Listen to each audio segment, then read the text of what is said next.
নমস্কার, আমি স্বপন দেবনাথ।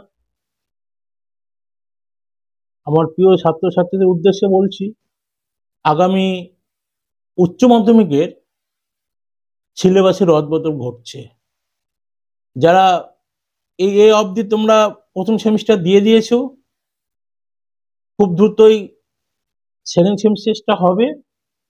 এখানে ওল্ড সিলেবাসের কোনো গল্প নেই, শুধু যারা নতুন সেমিস্টার পদ্ধতিতে পড়াশোনা করছো তাদেরকে নিয়ে আলোচনা হচ্ছে এইখানে।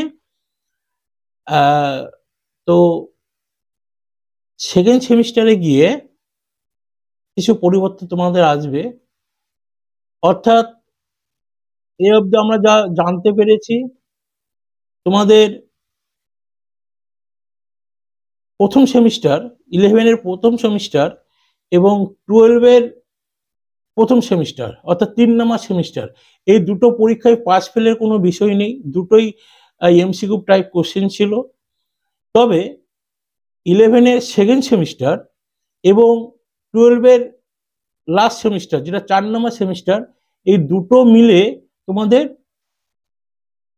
30% নাম্বার পেতে হবে।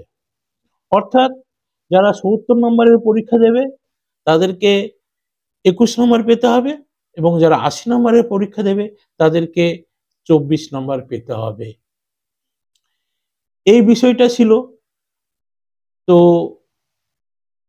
এটা নিয়ে বিভিন্ন রকম আলোচনা হয় যে অন্যান্য পরীক্ষার ক্ষেত্রে আমাদের west Bengal board of secondary এডুকেশনে যারা স্টুডেন্ট, তাদের মেধা এবং ধৈর্য ক্ষমতা এবং তাদের প্রতিযোগিতা করার গুণগত মান অনেকটা নিম্নমানের হচ্ছে, এরকম একটা বিষয় অনেক আলোচনার টেবিলে বিষয়টা নিয়ে চলে আসে অনেক শিক্ষক সংগঠনগুলি।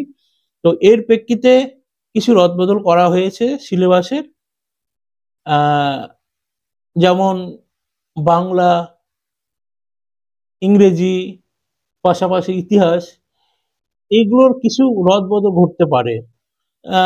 কারণ হিসেবে দেখানো হয়েছে যে বাংলার কিছু কিছু বিষয় রয়েছে যে, বা ইংরেজির কিছু কিছু বিষয় রয়েছে যেটা বর্তমান পরিস্থিতির সঙ্গে অপ্রাসঙ্গিক অপ্রাসঙ্গিক।